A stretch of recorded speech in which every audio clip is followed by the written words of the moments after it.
Les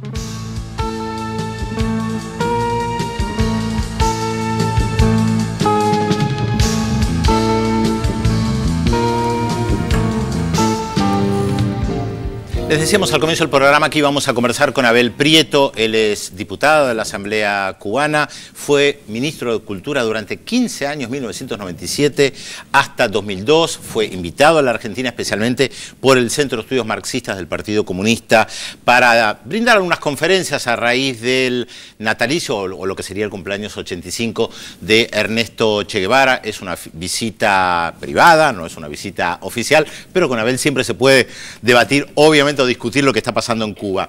Y debo confesar, Abel, primero, muchas gracias por estar con nosotros, que cada vez que traemos a alguien de Cuba, yo personalmente siento un problema.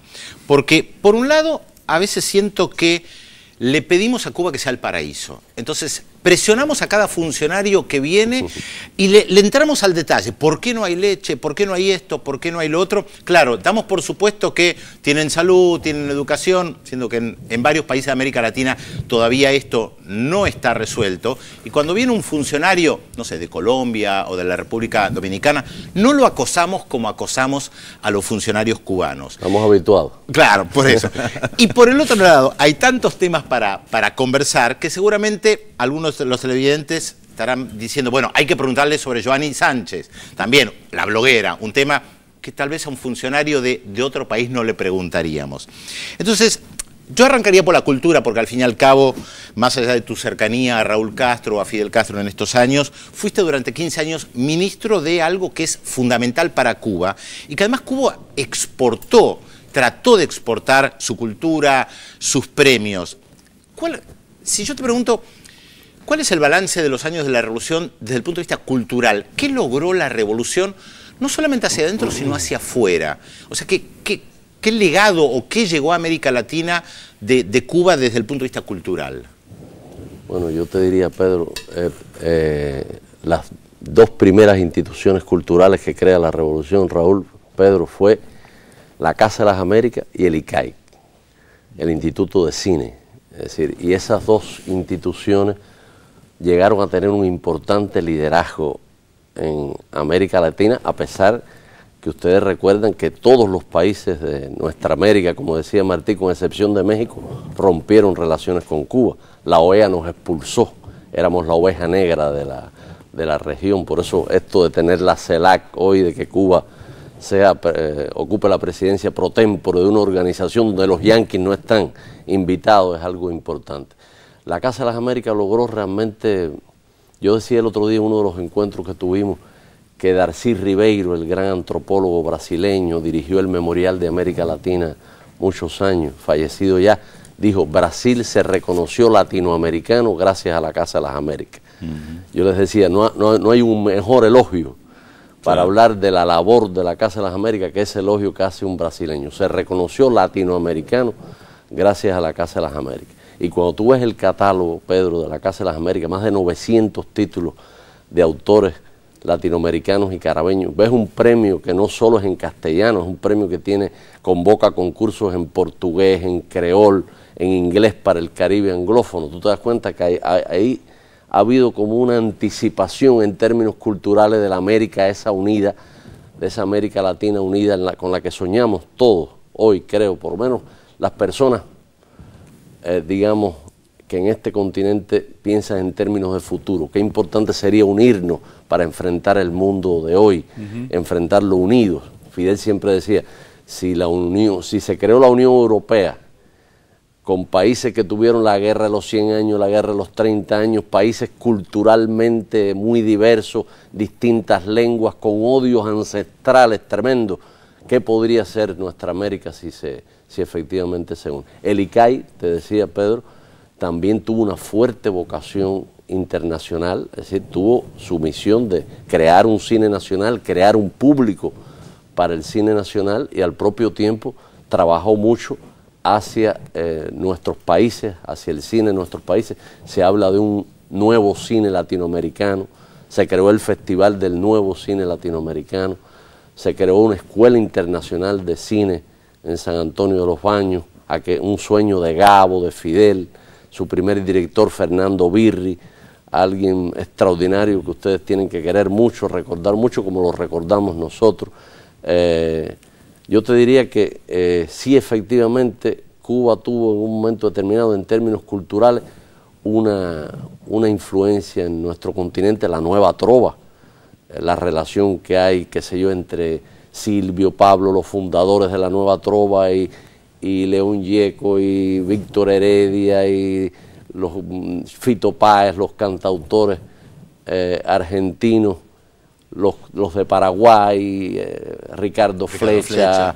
En Chile, Pancho Villa, se llama igual su nombre artístico. Galo Mora en Ecuador, hoy secretario general de Alianza País.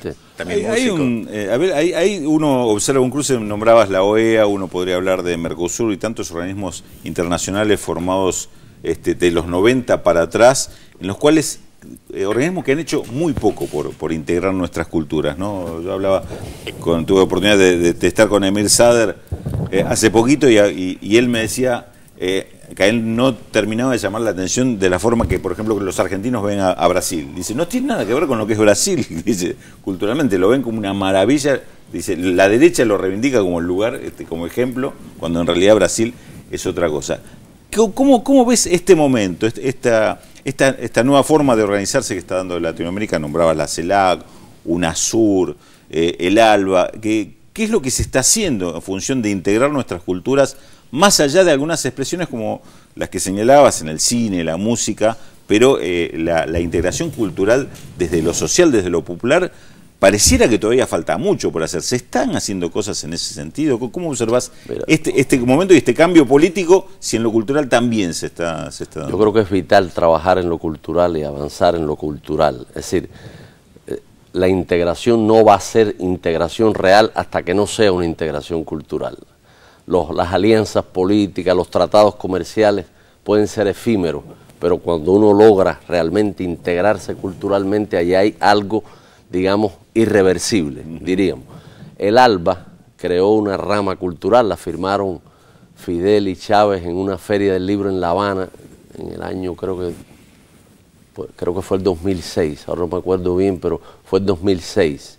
En una feria del libro se creó el Fondo Cultural del ALBA, no solo orientado a los países miembros del ALBA, sino a todos los países de nuestra América. Por ejemplo, algunos de los premios que ha promovido el ALBA Cultural, el premio ALBA de las Artes, León Ferrari, el gran artista plástico argentino, fue uno de los primeros, creo que uno de los primeros premios del ALBA de las Artes, que yo decía que es como el Nobel del Sur. Es decir, hoy que el Nobel se ha desprestigiado tanto, bueno, hay tantas cosas que se han desprestigiado, pero los premios en el mundo del arte y de la literatura están muy desprestigiados. En muchos casos son operaciones comerciales, operaciones de marketing, de venta, pero bueno, el ALBA da un premio que se da en la Feria de La Habana para novelistas jóvenes de menos de 35 años, y dos jóvenes argentinos han ganado ese premio. Una joven venezolana de Trujillo también lo ganó. Es decir, el ALBA cultural no se concibió para los miembros del ALBA, sino con un concepto, digamos, integrador, vamos a llamarle así. Sin embargo, es la verdad, no hemos avanzado, Pedro, Raúl, no hemos avanzado, por ejemplo, en el tema de la distribución. Por ejemplo, el ALBA Cultural da un premio a cine en construcción, un premio para cineastas jóvenes que necesitan un dinero para terminar una película. Y bueno, y eso se ha dado a lo largo de estos últimos años. Sin embargo, después, ¿quién ve esa película? Es el problema. Claro. Porque la distribución está copada implacablemente, ahí sí no ceden por las grandes corporaciones de la industria del entretenimiento. Es decir, se ha democratizado con las nuevas tecnologías, las industrias culturales se han democratizado, sin duda. Hoy es más fácil que nunca y más barato que nunca hacer una película. Sin embargo, ¿quién la ve? Es el problema. ¿Quién la ve? Bueno, tú la puedes subir a internet, tú puedes, digamos, intentar divulgarla en los llamados circuitos alternativos, pero ahora están anunciando un nuevo Superman, el regreso de Superman. Es decir, cada vez es peor el cine que hace Hollywood, y que es el cine además que marca pauta en términos, digamos, del gusto, en términos de los modelos de apreciación. El cine como arte ha retrocedido. Me gustaría, discúlpame, Sí. me gustaría retomar algo que dijo Raúl, pero desde otro ángulo, más allá de lo latinoamericano, Alba, Celac y todo esto, y que es un cambio de época, sin lugar a dudas. Ustedes estuvieron durante muchos años, hasta la desaparición de la Unión Soviética, muy ligados a la Unión Soviética, al bloque del Este, también desde lo cultural y lo político. ¿Qué cambió? ¿Y qué revés vos respecto de esa etapa, más allá del contexto de Guerra Fría? Ustedes estuvieron muy condicionados por el bloqueo de los Estados Unidos. ¿Pero qué cambió en la mirada de ustedes o qué dejó de positivo o negativo toda esta relación que tuvieron con los soviéticos y que ahora se acercan a una América Latina que además les abre las puertas? Como bien decías, estuvieron bloqueados y además expulsados de la OEA. Yo te diría, Pedro, bueno, hay una revista que es del Ministerio de Cultura, la revista Temas, que es una excelente revista, que tiene un número dedicado a ese tema. ¿Qué dejó en términos culturales la relación con la antigua Unión Soviética? Bueno, en primer lugar decirte que nunca abandonamos el vínculo con América Latina. La Casa de las Américas siguió haciendo su premio, siguieron yendo a los gobiernos, nos habían cerrado sus puertas, pero los pueblos y los artistas, los creadores, los escritores siguieron yendo a La Habana. Mira, el premio Casa de las Américas es increíble, que da el premio en metálico es ridículo cuando tú lo comparas con el premio Planeta, todos estos premios, pero sin embargo la gente cree en el rigor de los jurados, cree que es prestigioso concursar en Casa de las Américas. Mi primer libro tuvo una mención en el concurso de Casa de las Américas. Felicidades, tenía que ver hermano, con esto en el felicidades. 89. Tienes que mandar otro y tal vez ganas. Ahora,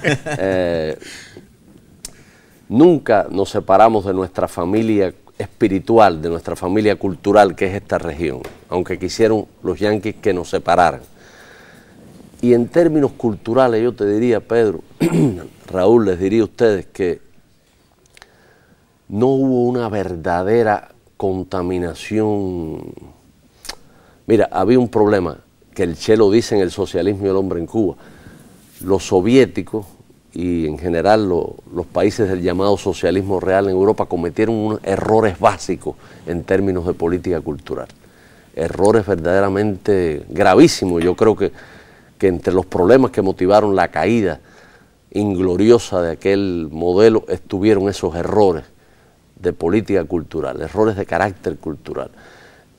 Implantar el método, aquello que le llamaban el método, el modelo, no sé cómo, el estilo del realismo socialista, imponer una especie de corset a la creación, a partir de los moldes, como decía el Che, del realismo del siglo XIX, a partir de esos moldes imponer un modelo. Eso realmente limitó enormemente. Recuerden que la Revolución de Octubre está acompañada de la vanguardia en términos artísticos. Ahí está Mayakovsky, está Zenin, está Eisenstein, el cine de los primeros años de la Revolución de Octubre, en el campo del diseño.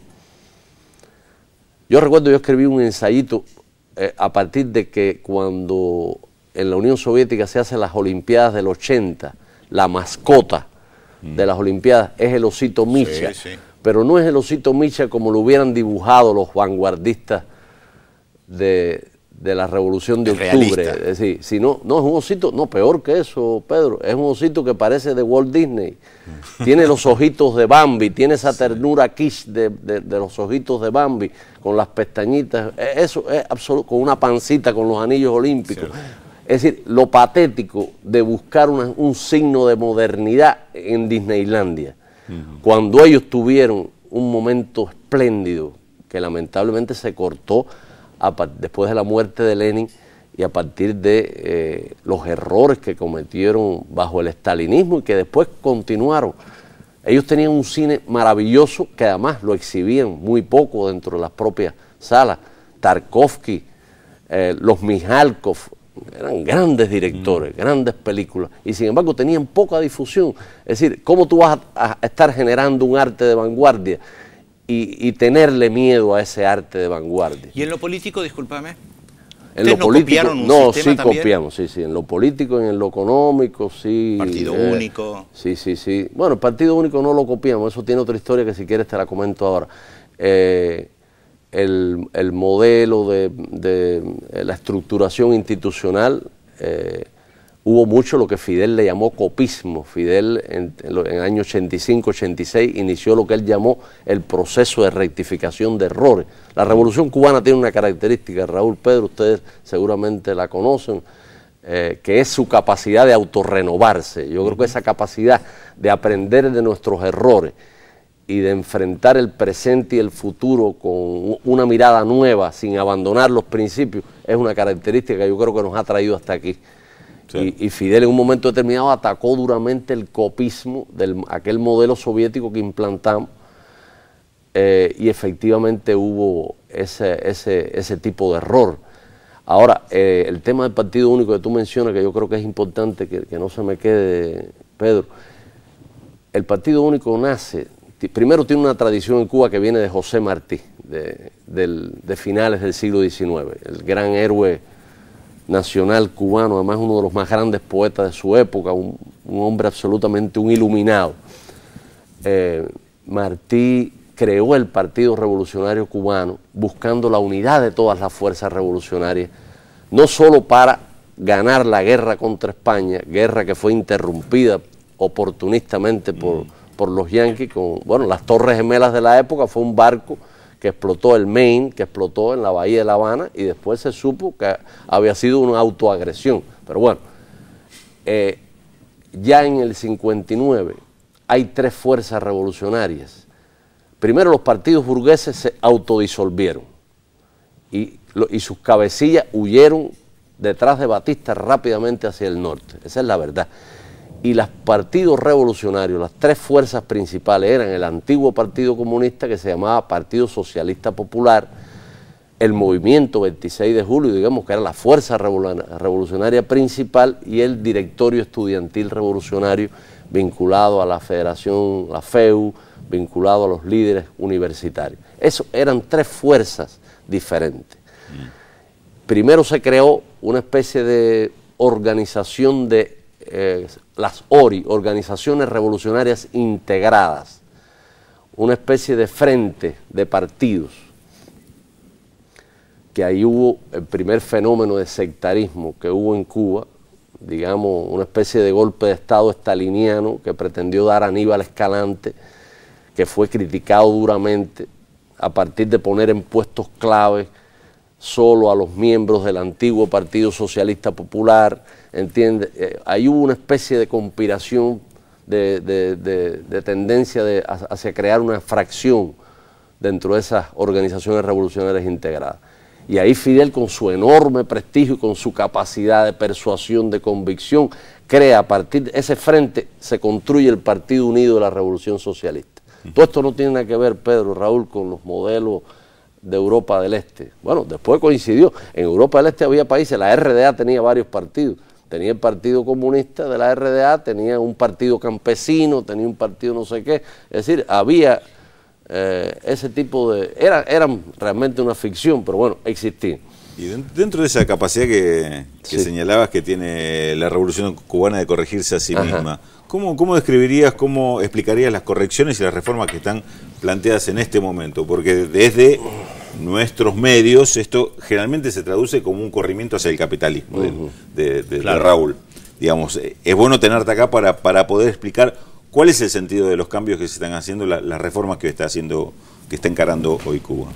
No, mira, voy a empezar por esa palabra que mencionaste, Raúl. Nosotros no utilizamos la palabra reformas con toda intención, porque reformas, se ha utilizado ese término para hablar de los procesos de restauración capitalista en otros países ex-socialistas, donde se retrocedió dramáticamente con consecuencias sociales atroces hacia el capitalismo. Nosotros lo que estamos haciendo es nuestro modelo económico, perfeccionarlo, hacerlo más eficiente, darle espacio a formas no estatales de gestión. Yo creo que uno de los errores que teníamos era pretender que el Estado lo tuviera todo. Los pequeños negocios, nosotros decimos timbiriches, es decir, los timbiriches eran estatales, las barberías estatales, las barberías con un solo barbero era estatal, es decir, en ningún texto de Marx, ni de Engels, ni de Lenin, ni de ninguno de los fundadores de nuestra doctrina marxista hablaron de que eso tenía que ser estatal. Se habla siempre de los medios fundamentales de producción en manos del Estado. Eso en Cuba no va a cambiar.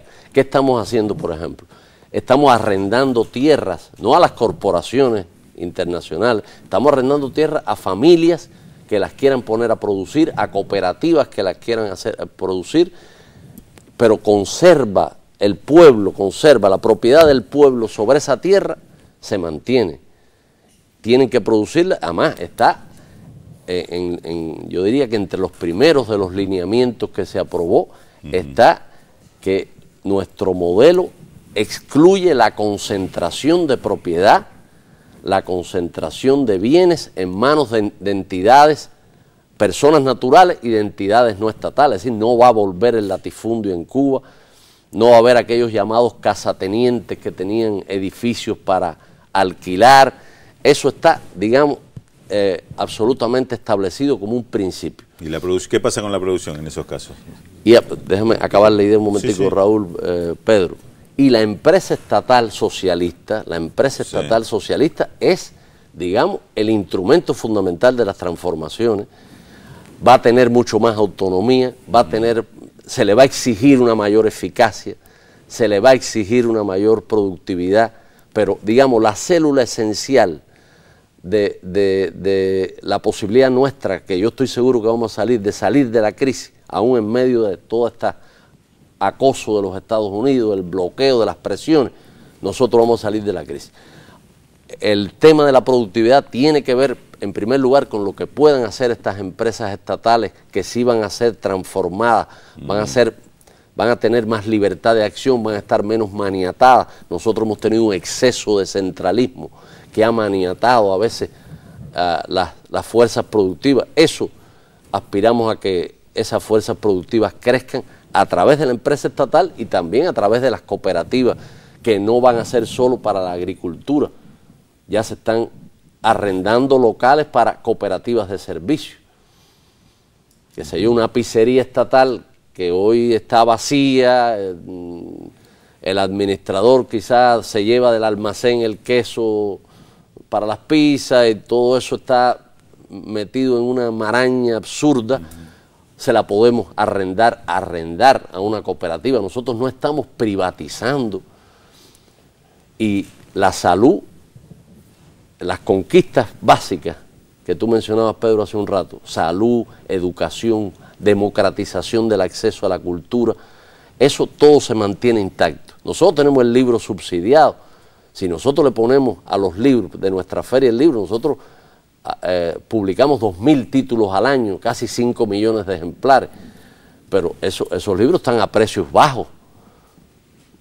Algunos podemos ponerlos un poquito más altos, los que tienen que ver con la iniciación de los niños, los jóvenes en la lectura, tienen precios todavía más bajos. Pero sí tenemos que aumentar la productividad, Raúl, es imprescindible aumentar la productividad, quitar toda la maraña burocrática que nos ha ido enredando, eso es la verdad. Nos hemos enredado en una maraña burocrática que ha ido limitando la creatividad de la gente, ha ido limitando la posibilidad de la gente de producir. Pero esto no tiene que ver ni con un paquetazo, ni con que vamos a dejar una masa de gente sin empleo. Sabemos que sobra gente en muchos organismos, sabemos que sobra gente en el mismo Ministerio de Cultura, que yo dirigí, como tú decías, tanto tiempo, demasiado tiempo, creo. Sabemos que sobra gente, pero esa gente hay que ver cómo se le va reubicando.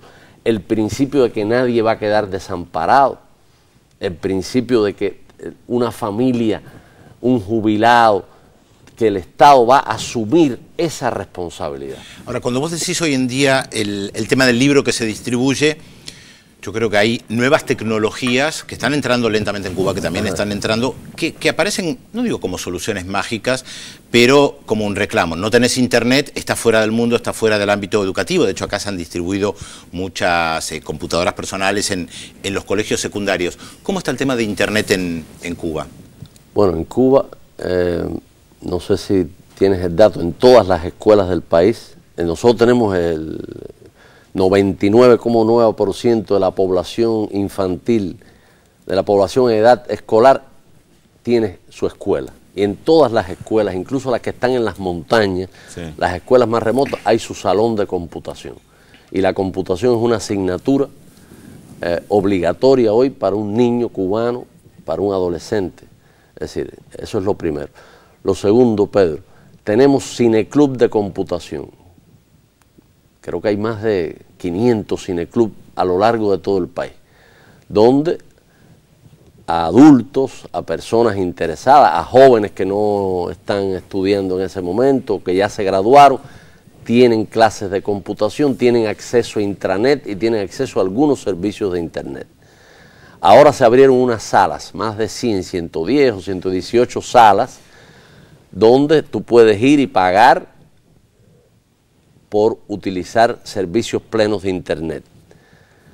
Eso del pago tiene que ver con que tuvimos que hacer una fuerte inversión, es decir, después del cable que gracias a Venezuela tenemos hoy, había que hacer una inversión tecnológica costosísima que se ha venido haciendo y efectivamente estamos abriendo esas salas y tratando de recuperar en alguna medida esa inversión. Las casas del joven creador, que son de la Asociación Hermanos Saiz y de la Unión de Escritores y Artistas de Cuba, que yo también estuve en esa organización muchos años, tienen hoy esas casas, internet gratuito para todos sus miembros. Internet pleno implica que puedo entrar a cualquier lugar del mundo. A cualquier lugar del mundo. Que no hay censura. Que no hay absolutamente ninguna censura, en lo absoluto. Es decir, no hay una posición, nuestras limitaciones hoy para que los cubanos tengan internet en sus casas no son de tipo ideológico, de temerle a las nuevas tecnologías. Porque es lo que dice Joanny Sánchez, por ejemplo, esa famosa bloguera. Supongo, por supuesto.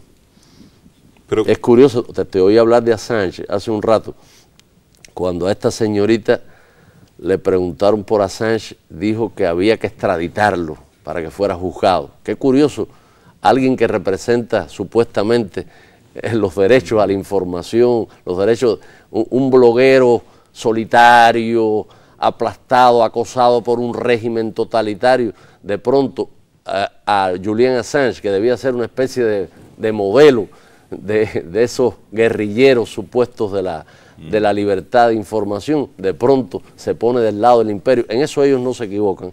Estas personas que están, los asalariados, no se equivocan en ese sentido, siempre tienen la agenda muy clara, que es la de sus dueños, vamos a decirle así. Pero bueno, no hay ningún temor a internet, Pedro, no hay ningún temor a internet, Raúl, no hay ninguna preocupación de que hay una primavera, como hubo la primavera árabe, que hay una primavera cubana con las redes sociales. Lo que tenemos, limitaciones reales que tienen que ver con inversiones, con la lentitud del ancho de banda. Nosotros, por ejemplo, en el servidor del Ministerio de Cultura, un grupo de artistas tienen internet y tienen correo electrónico, pero en el portal Cubarte, que es el del Ministerio de Cultura, nosotros le abrimos ventanas a los principales periódicos del mundo, el New York Times, El País. Es decir, como es más el ancho de banda, si tú vas bajando de tu casa a abrir El País o abrir el New York Times desde tu casa, como lo baja el servidor, es más barato, digamos, y ahorra ancho de banda, el flujo es más sencillo si se hace a través del portal Cubarte. Pero bueno, esos son esfuerzos que hemos hecho por mantener a la gente informada. Yo creo que la gente hoy está informada en Cuba, bastante informada. Es un pueblo con una cultura política alta, y este tipo de personas que tú mencionas no tienen la menor influencia sobre ese pueblo. Raúl, Pedro, son personas que tienen su trabajo que hacer, que está sobre todo dirigido al exterior, a dañar la imagen de Cuba en el exterior, a hacer una especie de asalariados de la propaganda anticubana, pero realmente no tienen ninguna influencia real, ni siquiera reclutan gente, ellos ni siquiera tienen vocación de misioneros, realmente ni siquiera.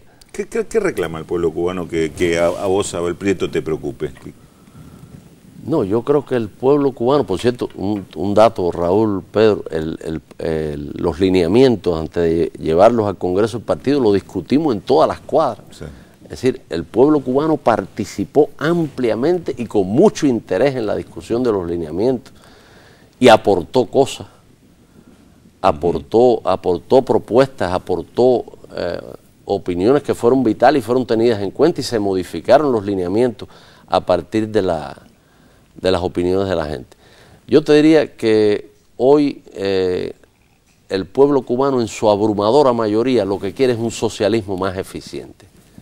El pueblo cubano en lo absoluto le interesa para nada una restauración capitalista. Yo creo que independientemente de los errores de nuestra propaganda, de que la prensa nuestra tiene que ser transformada, tiene que ser mejor y todo eso, ahora en julio creo que es el Congreso de la Unión de Periodistas, va a ser un momento importante para evaluar la prensa que necesita este momento Cuba, que tiene que ser efectivamente mejor, más crítica, porque esto es una batalla también interna, Pedro, Raúl, contra la burocracia, por un cambio de mentalidad. Hay burócratas que están aferrados a los viejos esquemas. Hay corrupción y estamos combatiendo la corrupción sin piedad.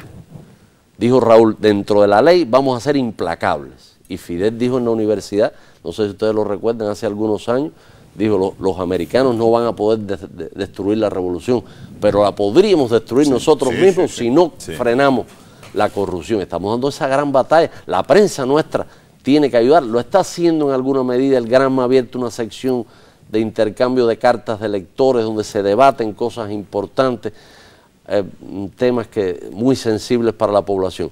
Yo realmente lo que nos está exigiendo la gente a nosotros es que realmente logremos que estas transformaciones den como resultado un socialismo más eficiente, más productivo, que bajen los precios de algunos productos que lamentablemente están altos para la población. Por ejemplo, reclama que acabemos con la dualidad de moneda. Eso es un reclamo de la gente. Eso es, digamos, uno de los cambios sustanciales que está, digamos, priorizando el partido y el gobierno hoy, pero tiene determinada complejidad, porque hoy en Cuba circula el peso cubano y el peso cubano convertible, CUC, se le llama así. El CUC. El CUC. Alguien violó sobre el nido del CUC, ¿te acuerdas aquella novela que se llevó al cine, Ken Kesey? Bueno, el CUC.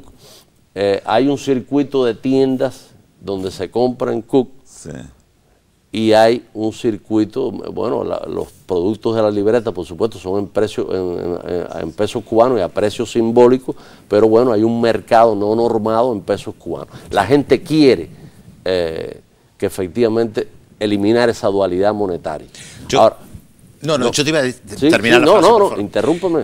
El tema si no me interrumpe es un monólogo delirante, ustedes tienen que conocerme. El tema es que todo esto lo que la gente quiere, yo lo que quería decir es, bueno, encontrémonos en 5 años, porque estamos limitados con el tiempo, nos encantaría quedarnos mucho más tiempo contigo, encontrémonos acá en 5 años, en 10 años en este programa. A esta hora. Y vemos si estos problemas que planteaste efectivamente lograron resolverlos y podemos hacer un balance. Te agradecemos mucho, Abel, haberte acercado a nuestros estudios. Sabemos que tenés una agenda realmente muy nutrida y espero que efectivamente en 5 o 10 años podamos tener este diálogo. No es mucho tiempo. ¿Son amigos o enemigos los que te trajeron? Porque te tiran de un lado para el otro. Esa es una de las preguntas que yo le hacía a Patricio. Escuchar tango te deben haber dejado de llegar si quieren. Creo que el domingo vamos a ir a un lugar de tango. Pero más allá del tango tenemos la voz de Félix Taylor, que también canta tango. Entonces que él canta la incógnita. Gran bandoneonista, Félix. Claro, gracias. Sí, bueno, señor. Gracias por los mensajes. 0800 444 1777 4535 0709. Paloma de San Telmo dice: un orgullo para Visión 7 Internacional la visita de Abel Prieto. Néstor Coan, un abrazo para Abel Prieto. Y muchísimos mensajes, claro está. Son muchísimos, no podemos leerlos a todos, estamos acotados con el tiempo. Vamos a la incógnita antes de ir a la pausa. Les contamos, aquí está, nuevo dato de la incógnita de hoy. Apasionado de la música contemporánea, nuestro personaje se introdujo en el jazz presentando un extraordinario mosaico de propuestas en las que es fácil encontrar desde elementos característicos del free jazz hasta la influencia de las bandas sonoras de las grandes producciones cinematográficas. ¿Quién es nuestro personaje de hoy? 0800 444 1777 4535 0709. Nueva pausa en Visión 7 Internacional y le adelantamos el tema que vamos a desarrollar en el próximo bloque. La pelea por el agua. Crece la tensión entre Egipto y Etiopía por la construcción de una mega represa en el Nilo Azul, uno de los principales afluentes del Gran Río. Se lo contamos luego de la pausa, aquí en Visión 7 Internacional.